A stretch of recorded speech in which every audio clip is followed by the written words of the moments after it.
Good morning. I'd like to call the meeting of Health and Community Services to order for November the 5th, 24. Today we're going to be discussing building better safety community with some guests from our community who are going to be part of the presentation. To begin, I'd like to invite Julie Hale to give us the roll call. Regional Chair Redmond. Present. Councillor Craig. Present. Councillor Deutschman. Chair Erb. Present. Councillor Foxton. Present. Councillor Harris. Present. Councillor Hunick. Present. Councillor James. Present. We have regrets from Councillor Liggett. Councillor McCabe. Councillor Nowak. Councillor Salonen. Present. Councillor Shawns. Present. Councillor Brabanovich. Councillor Williams. And Councillor Wolf. Thank you. Present. As we begin this meeting, we are again reminded that many of our homes and places of employment in Waterloo region are situated on the land that is the traditional territory of the Haudenosaunee, Anishinaabe, and Shinnatown peoples. We recognize and deeply appreciate their historic connection to Waterloo region, and we also recognize the contributions Indigenous peoples have made in shaping and strengthening this community.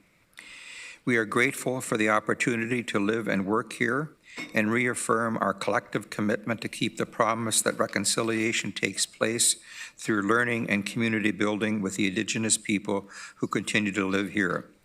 We are all treaty people with a responsibility to honor our relations.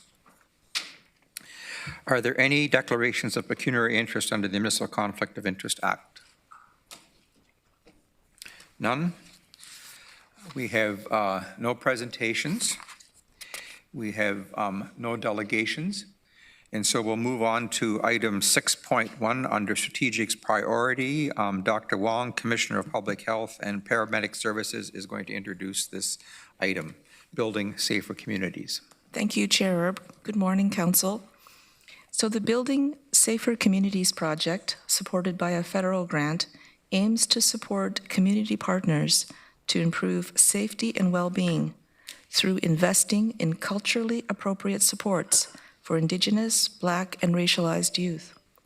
The project is also bringing mental health and addictions organizations and systems partners together with community partners to co-design an alternative mental health and addictions model of care. Today, we would like to share some of the exciting work that has been happening over the past year. Our lead presenter, Katie McDonald, is unfortunately sick today, so thanks in advance to Director Rhonda Nichols, who will be stepping in, who will provide an overview of the project.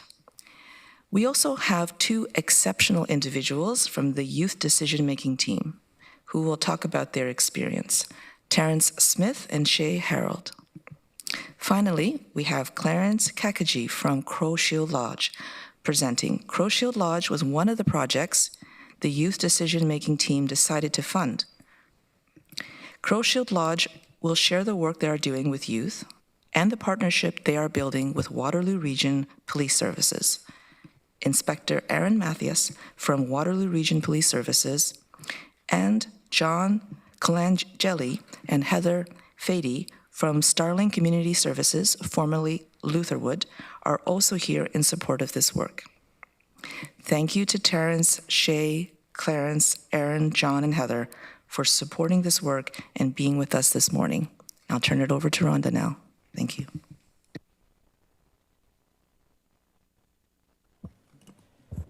Good morning, Chair Erb and Regional Council. As Dr. Wong indicated, I'm here on behalf of Katie McDonald, and I'll do my best to share her notes for this morning. As noted, today we will be highlighting our youth decision-making process. And it says it's on. Can you hear me now? Okay. Okay, sorry about that. So this morning we will be highlighting our youth decision-making process and hearing from a community partner who was funded from this project. This project focuses on supporting Indigenous and African, Caribbean, Black, and other racialized youth. It has consisted of three main project objectives, including providing youth with culturally anchored and practical community-based support like land-based or arts-based therapy.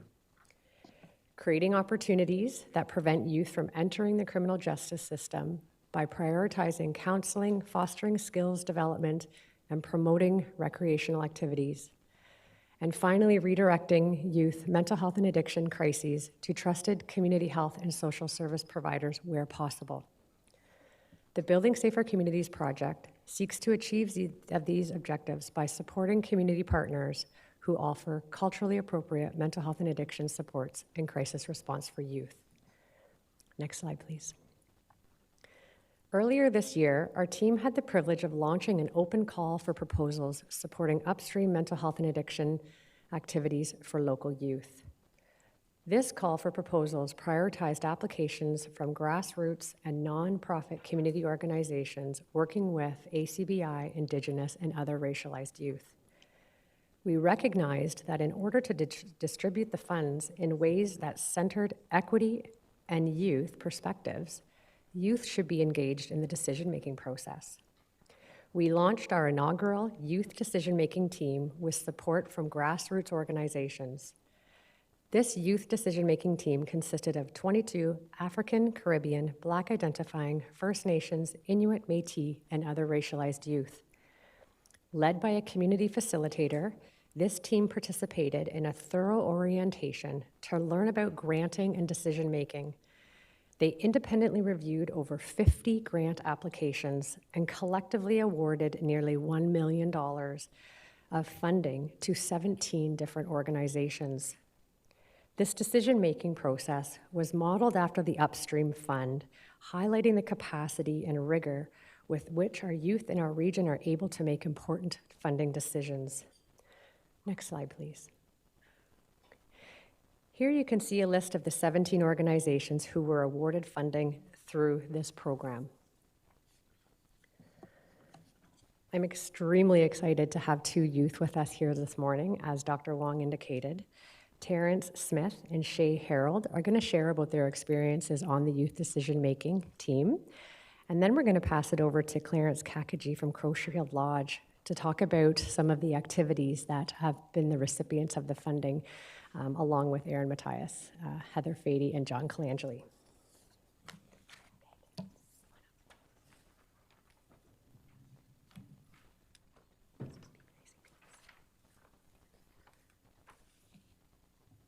First and certainly last, I just want to thank everyone for this opportunity. My name is Terrence Smith, and I'm a grade 10 French immersion student at GCI. If I'm being honest, when I was first selected to be a member of this committee, my parents were quite skeptical as to its legitimacy. But after attending the orientation session and hearing the budget for the BSc grant, I realized that it was not just legitimate, but a lifeline for the historically overlooked youth that make up the BIPOC foundation of this region, a fact that I was embarrassingly unaware of. After recognizing the scope of the applicants and the many impacts they can all make, I suddenly realized that $850,000 really isn't that much. So much so that I've told my parents that I think I'm ready to start managing our household budget, to which my mom replied, like that's a figure we'll ever see in our lifetime. For the following 2 months that I worked with this team, I've enhanced skill sets that will be invaluable to me for the rest of my life. To be more concise, I was provided with the opportunity to work alongside youth to not only better our futures, but those of the many voices that have been disregarded in the past. With this team, I also enhanced my skills in a few categories, namely critical thinking, empathy, adaptability, and leadership. As a person who has aspirations to become an atmospheric meteorologist, this team has allowed me to improve my ability to read between the lines, especially when a number of the grant applications were strikingly similar in their wording. I'm confident that these experiences will not only benefit me in my ongoing search for employment, not just to gain experience, but to ease the financial burden of university education on my parents. Beyond that, beyond all of the technical skills, I will carry forward the empathy that I've developed through this experience. Working with diverse voices and hearing their stories has deepened my understanding of the challenges faced by marginalized communities, instilling an empathy that guides me to approach problems with a keen consideration of the future impact of our decisions. I just want to take a moment to express my gratitude to each and every member of the BSC committee for their passion, dedication, and commitment to making a difference in our community. Zainab, Justin, Jillian, and Katie, and all of the facilitators of the BSC committee that I've never met, I truly appreciate it. To the team members that I worked alongside those past few months, I can't thank you enough for demonstrating the power of the youth voice and the impact it can have on shaping a brighter future for all.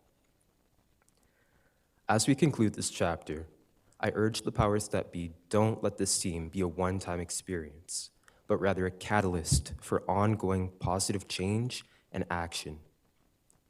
The future should never be defined by monetary constraint or any similar limitations. The future is in our hands, and together we can seize it with confidence and determination. Thank you all for this immense opportunity, and I look forward to seeing the positive ripple effects of our work in the days, months, and years to come. Thank you. Councillor James, is your question to the this specific delegation? Okay, do you mind coming back up to, thank you. Yeah, no worries, no worries. Thank you, through you, Chair Erb. Can you just say, was this your first time participating in anything like this? Yeah, it was. Okay, what is your biggest takeaway from this experience? I would say that my biggest takeaway is that there are a lot of issues that need to be addressed in the region of Waterloo regarding racialized youth and mental health initiatives and their overall well-being.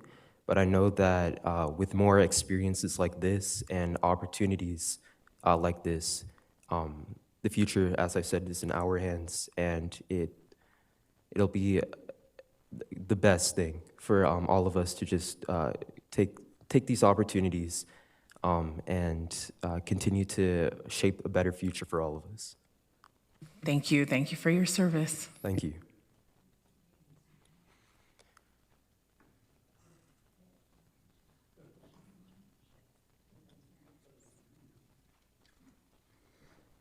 Ani Bozo, Shana Disnakas, Wabshishi Nodam Nindal. I'm Shay. I'm Martin Clan. My family resides in Doki's First Nation, but I currently live in Waterloo region. This opportunity gave a lot of youth within the BIPOC community, marginalized community of Waterloo region, opportunity to speak. I'm fortunate enough where my job with Urban Native Transitional Housing gives me the opportunity to speak and represent the Indigenous community every day. Not everyone can do that.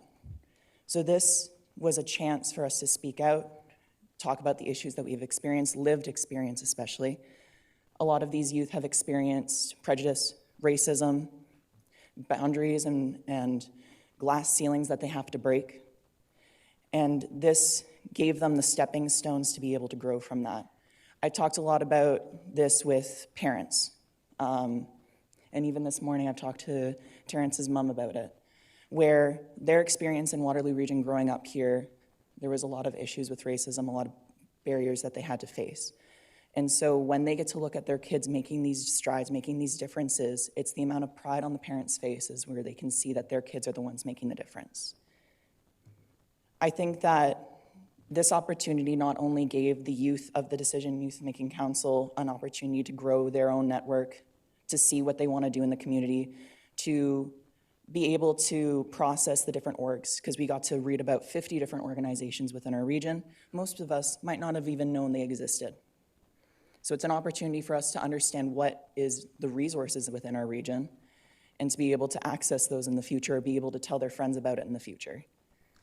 So not only that, but we also got to help everyone else in the community and that ripple effect that was there. I worked with a young girl who came up to me after the funding was dispersed for the the Building Safer Communities funding was released. And she came up to me and wanted to show me her new shoes that she got.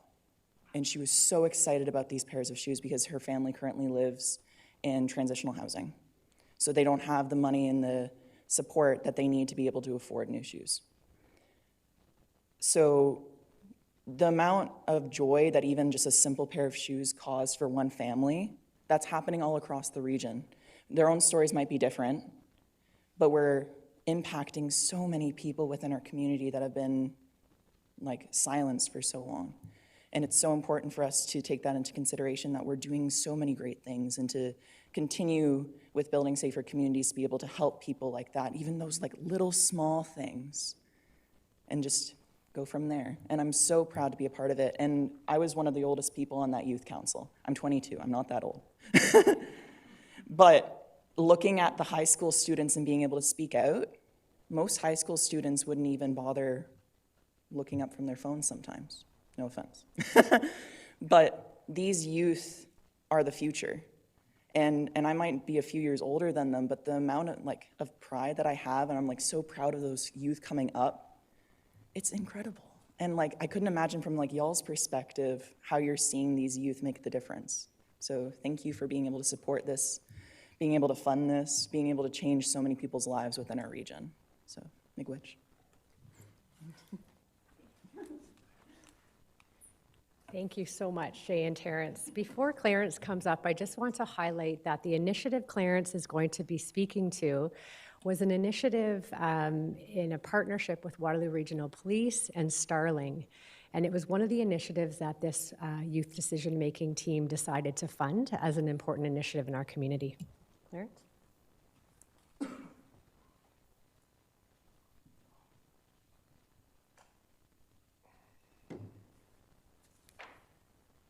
Good morning, everyone, councillors and regional chair.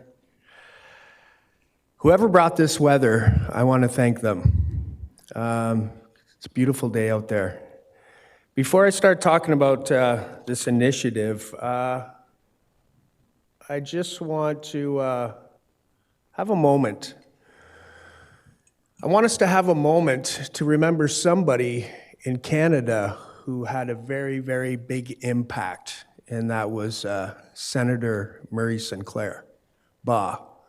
We say bah now because he's gone. Senator Sinclair did so much for our people, for our communities, for our country. So if we could just take about 30 seconds to acknowledge what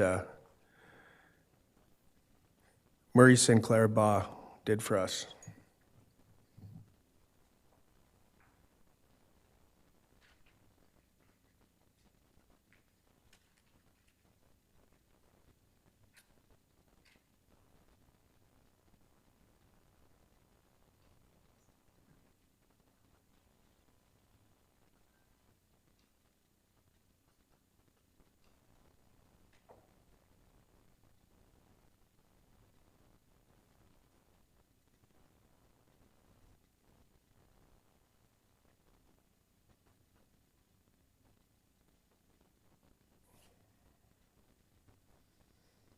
All right. Wache, Ani, Boju, Sego, Tanse, good morning. I am Kiwe Tinwe in the Ne. That name translates to North Wind Man. I'm from the people of the Mishkegawak, people of the river, Shaplo Cree First Nation Bear Clan, and I'm a beautiful spirit. In order for me to complete that last part, it took this community and other communities. It took people not giving up on me. It took people walking with me. It took people meeting me where I was at so I could find the gifts that I carry. Before I talk more, I'm going to sing a song. And the song that I'm going to sing is a morning song. And I sing this song because when that sun comes up in the east, it's a new day. It's a fresh start. Clean slate. Full of opportunities. It took me a long time to see that. But once I could see what that sun means and what that grandfather means to me, I was able to appreciate every new day. And that's what we're going to be doing with these youth, with this Eagle's Nest program. We're going to help them find their gifts. We're going to help them change the narrative. Because how do I build a safer community? Is I give alternatives. I think if we always do what we've always done, we're always going to get what we've always got. So maybe it's time to change some things up, create some more pathways to support these youth who are not only the leaders of today, but they're the leaders of tomorrow. So as I sing this song, maybe we can all reflect back on the times when we were young and what did we need during those times.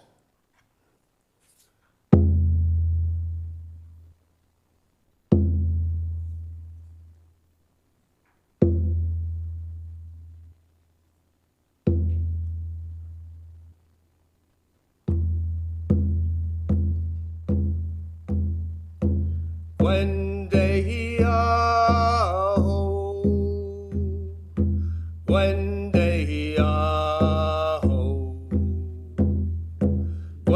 they are home, when they are, oh ho ho ho, hey ho, hey ho, yeah yeah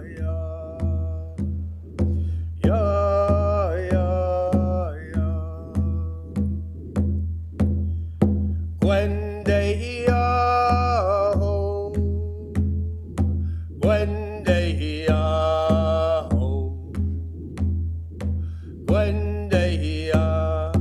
when they are, oh ho ho ho, hey ho, yeah yeah yeah, yeah yeah yeah. When they are home,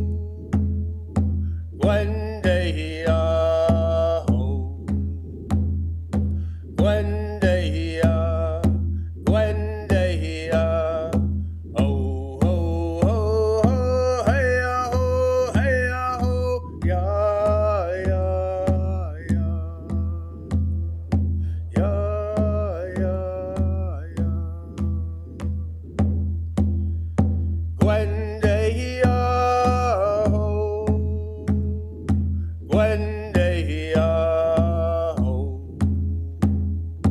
when they are home, when they are, oh ho ho ho, hey ho, yeah yeah yeah, yeah yeah yeah.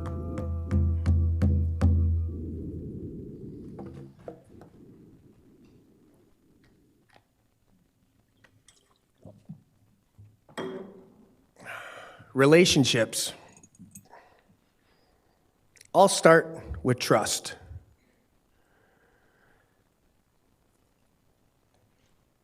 As Crowshield Lodge came to be in our community, I always had hopes of using the relationships that I've formed in the past to come together to help our community today. I've always had hopes of working and walking with Waterloo Police Services and Crowshield Lodge.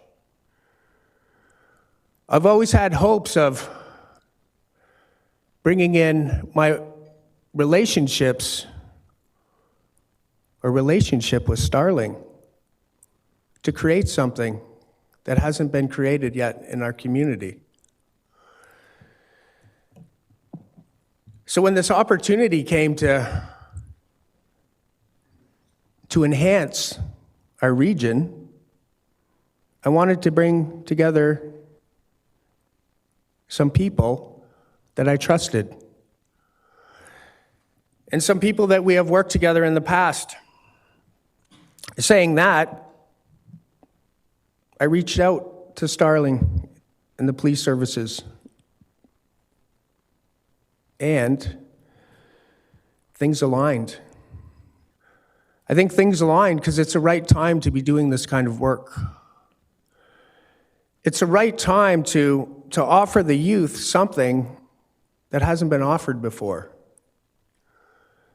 You know, this 16-week program is going to give them a foundation, and it's going to help change their decision-making. We brought in elders, we brought in knowledge keepers, we brought in community members. We're going to do this very holistically, where we look at their mind, their body, their spirit, and their emotions.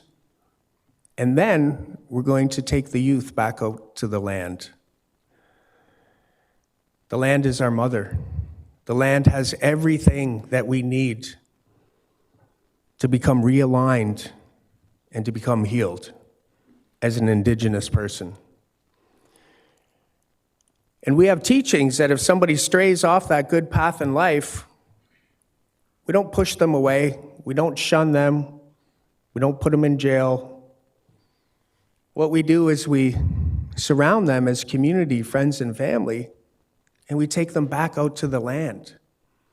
Because the land has everything that we need as Indigenous people to heal. So when we talk about healing and alternatives, we're going to look at things like intergenerational dysfunction and trauma. We're going to look at things like abandonment. We're going to look at things like disconnection from culture. But then we're really going to look at the individual, because at Crow Shield Lodge, we want to help people answer three very important questions. And those questions are, who am I? Why am I? And what is my purpose in life? Now, those are some pretty big questions for youth to answer. So if they can answer just one of those, that's a beautiful thing. Because that one answer can help to build a foundation for them to move on in their lives. So I want to thank you for giving us the time to come and share about this amazing opportunity that we're going to be doing. And right after we're done here, we have to go work with those youth. Because that program is starting today at 101 David with Crow Shield Lodge. And then we're going to holistically assess those individuals, bring the elders in, meet those youth where they're at, put them in a boat, put them in a canoe, give them a paddle, and let them steer their own boat or canoe. And we're there as supports. We're there to walk with them, to meet them where they're at. So, amazing opportunity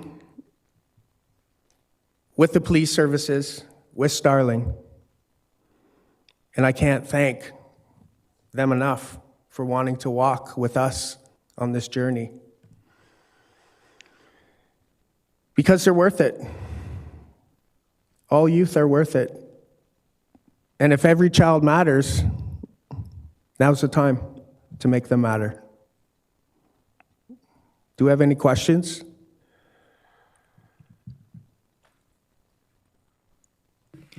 Chair Redmond.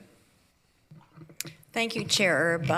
Clarence, thank you so much for coming in, and I think this is a great reminder. If we ever wonder how important the work we do around this horseshoe, it's very, very important. And it's not just about what government does, but how it does it. And the young man that spoke earlier, I heard you talk about your ability to look at $1 million and look at competing very valuable needs and figure out how to disperse that money.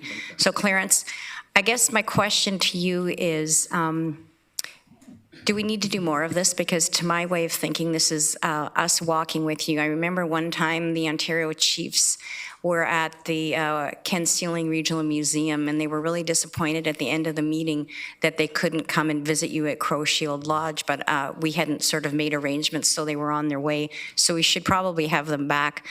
But one of my takeaways from the Ontario Chiefs was that progress happens at the pace of trust. And I wonder if you can just talk about maybe the trust aspect and how we as government, because so often in government, trust is really lacking. What can we do to continue to shore up the trust with the community, and especially racialized and equity-seeking groups? Thank you, Karen. That's a good question. Trust is a big thing, and doing things like this establish trust. You know, investing not only in the Indigenous children, but having more Indigenous voices at decision-making tables. That's where I think trust starts, where we believe in the value of what they bring, not only at tables like this or horseshoes, but also at regional decision-making tables. Every organization within the hospitals, within the police services, the healthcare system, I think we need more Indigenous representation. Because we're at a time where I think it's very valuable that we come together, and we're actually starting to see the benefits of Indigenous people coming together, because that's what Crow Shield Lodge is all about. It's not about us and them, it's about we. What can we do to help the children? What can we do to help the women? What can we do to help the men? What can we do to help the elders? But most of all, what can we do to help the environment?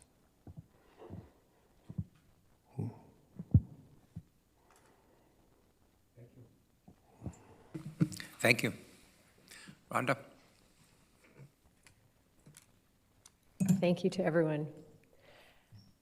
So next slide, please. Very briefly, I'll go over the next steps. We are indeed doing this again. We have gained such valuable insights from the youth in terms of where we should be investing our funds that we're doing it again. We've launched our second youth decision-making call, and in 2025, they will be deciding on the next round of recipients for next year's funding for this piece of work.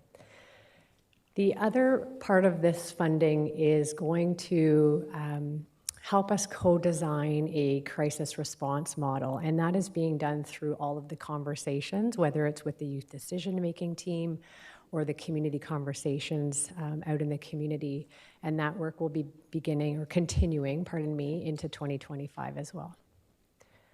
Thank you, and happy to take any questions you may have. Are there any questions from council? No. Councillor James?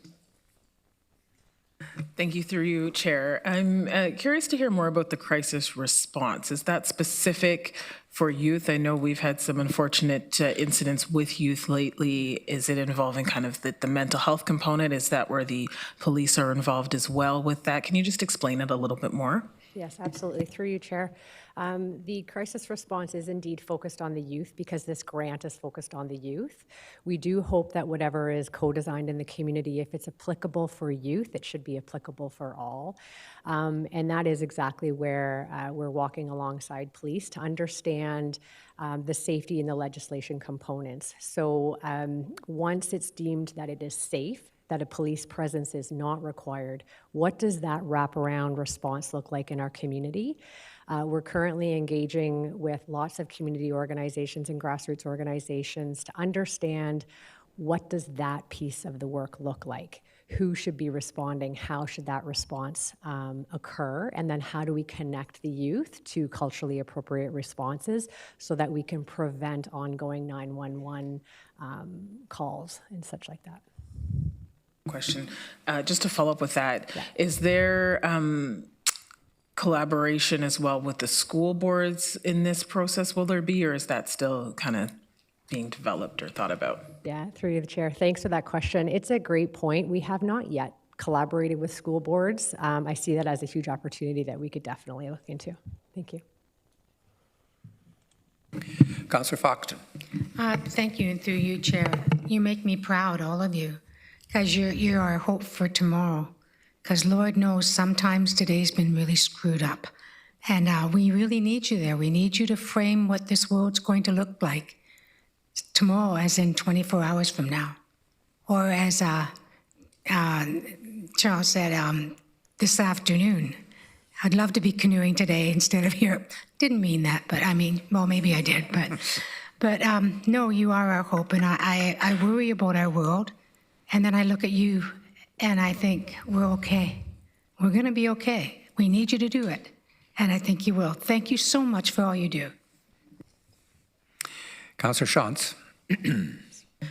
Thank you, and I echo Councillor Foxton's comments in terms of thanks to the youth, and I know we've got a lot of great youth out there.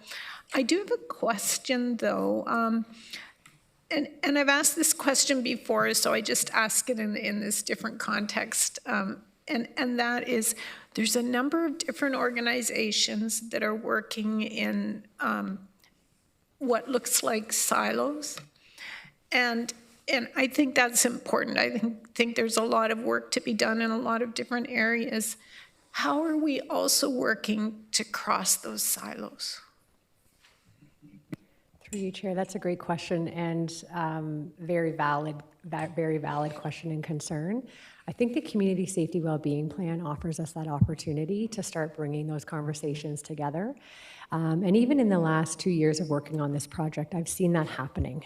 The work of the Upstream Fund, the work at the Children and Youth Planning Table, and the work of Building Safer Communities are all interconnecting to ensure that we're building capacity instead of duplication. So I think it's happening a little bit behind the scenes, and as we continue to advance on the Community Safety Wellbeing Plan, I think it will become a little bit more apparent that we're moving in that direction. Thank you. I think it's important to keep putting that message out there. Agreed. Thanks. Thank you. I don't see any other questions. To Terrence and Shay and Clarence and Rhonda, thanks for presenting. Thanks to the other guests who have joined them. What an inspiring way to start our day. Thank you. The future looks very, very promising, and with you part of it, it's going to be very promising. Thanks for being here, and thanks for the work that you're doing. This report is for information only for council, and so we will receive it as such. Thank you for being here. Item number 7.1, information and correspondence. Council committee tracking list is received for information. Item number 8, under other business, there's a notice of motion from Councillor Hunick. We have a motion on the agenda that's been moved by Councillor Hunick. Is there a seconder to get this on the? I'm sorry? I have a question in regards to track. Oh, I'm sorry. Go ahead. My apologies. That report was due in the fall of 2024, and it has not come forward yet. So I just wanted to follow up as to when it will be coming. What? Okay.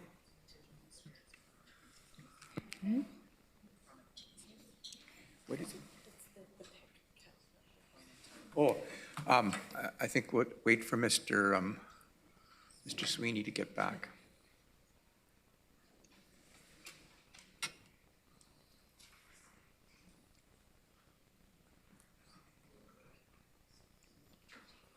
That's all right. Councillor Foxton, do you want to repeat the? Could you repeat? Oh, I was just, the only thing on the tracking list is the report that was supposed to come back in the fall of 2024 on the tracking.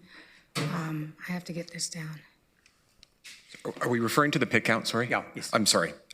Yes. So the pit count occurred earlier, well, just last month, a couple weeks ago, and we expect to have preliminary numbers to bring back to council at next committee. And then we'll likely need a bit more time into the new year to refine that and disaggregate it. But we're expecting to bring something back to you in a matter of weeks. Thank you very much. Thank you. Sorry. All right, on to 8.1, the notice of motion from Councillor Hunick. Is there a seconder to get it on the floor for seconded by Councillor Craig? Would you like to speak to this, Councillor Hunick? Yes, please. Councillor, if you could just read the motion so that everyone knows what's on the table, that would be awesome. I'd be happy to do that.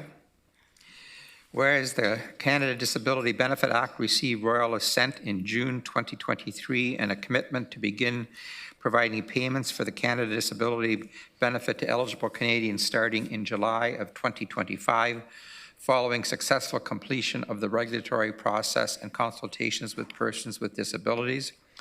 Whereas the Canada Disability Benefit is expected to be $200 per month to an eligible recipients. Whereas the low income measure, LIM, is used by Statistics Canada to define the poverty line, was $2,330 per month in 2022. And whereas the average monthly rent for a one-bedroom apartment in Waterloo region in 2023 was $1,359 per month, therefore be it resolved that the regional municipality of Waterloo call on the province of Ontario to raise, or at least maintain, ODSP rates for qualified individuals once the new Canada Disability Benefit begins in 2025. Thank you, Chair Urban. I just want to make my council colleagues aware that at first glance, this motion could appear like it's beyond our order of government. However, there are people in our community that are worried and stressed because there are rumors that the provincial government of Ontario plans to claw back amounts of ODSP as soon as the CDB is released. And if that happens, that will put far greater strain on our regional resources and supports that we can offer. My understanding is that provinces including Manitoba, Alberta, Saskatchewan, and Quebec have already provided a guarantee to the federal government that they will not offer a clawback, or they will not enforce a clawback, rather. But Ontario has yet to come to the table in that regard. And so my hope is that through our advocacy at this table, we will encourage similar municipalities across the province to put forward similar advocacy motions and encourage the provincial government of Ontario to do this faithfully. And I also want to remind Council that this is one of the few good things we can do at this time that doesn't actually cost us money. So let's do it. Councillor Foxton. I was just going to remove my hand. I was only going to make a friendly amendment that says, let me get this down again, that we take out the, or at least maintain, but after listening to your clawback, I think that needs to be in there. So I'm done. Thank you. Yes, and if I could actually, Chair Erb, I'm not sure if this is allowed, so please advise, but if I could make a friendly amendment to my own motion suggesting that this be distributed to other municipalities so that they will also be encouraged to do similar things. I don't know if clerks are going to let me do that or if I need to pass a notice of motion, but Just make it. Yeah, we need unanimous consent for that, and I see a lot of head shaking around. Yep, so, okay. perfect. Okay. Did she also put in her motion that the other provinces have approved to not claw back? That explains the statement better. Thank you, Councillor Foxton. I won't do that at this time just because fact-checking those specific provinces is very challenging. And so I don't want to implicate a province who has not yet signed on. But the provinces that I have mentioned, yes, I do in good faith believe that they have already passed similar motions. Chair Redmond. Oh, I had my name in the queue.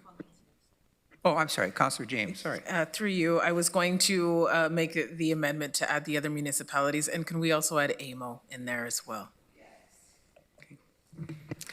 Now, Chair Redmond. That was going to be my suggestion. I'm happy to take this to AMO as a member of their board, and I fully support this motion. Councillor Wolf?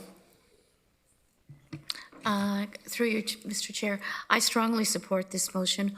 We all know that the ODSP rate is extremely low. It doesn't even meet the standard or the poverty line. I think it's something that we should, as people in Ontario, be ashamed can't do of, it now, that but it should all be this is tax-free. our rate. And the thought that the province would claw back the $200 that the federal government is giving to people that qualify is terrible. And I hope the province is listening, and this motion helps them make sure that they don't do the clawback and encourages them to raise the ODSP rate. Thank you. Thank you. So it's, we have a motion on the floor, moved by Councillor Hunick, seconded by Councillor Craig. I don't see any other speakers. Could you please use your e-scribe buttons to indicate your preference for voting? I'm in favor of this motion, but I don't have a computer, so.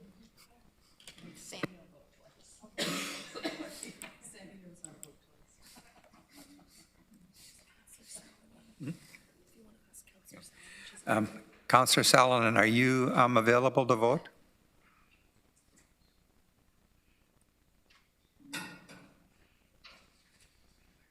Okay, thank you.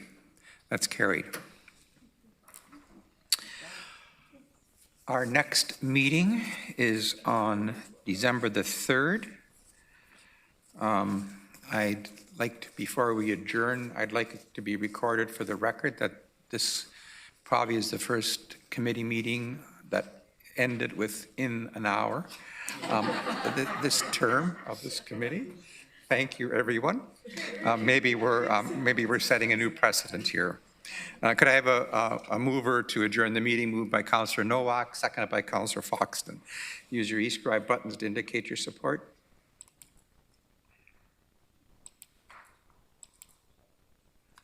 Councillor Erb, I just weighed in on the speakers list to say, don't get used to this. The meeting is adjourned. Thank you. 10 minutes before the next one.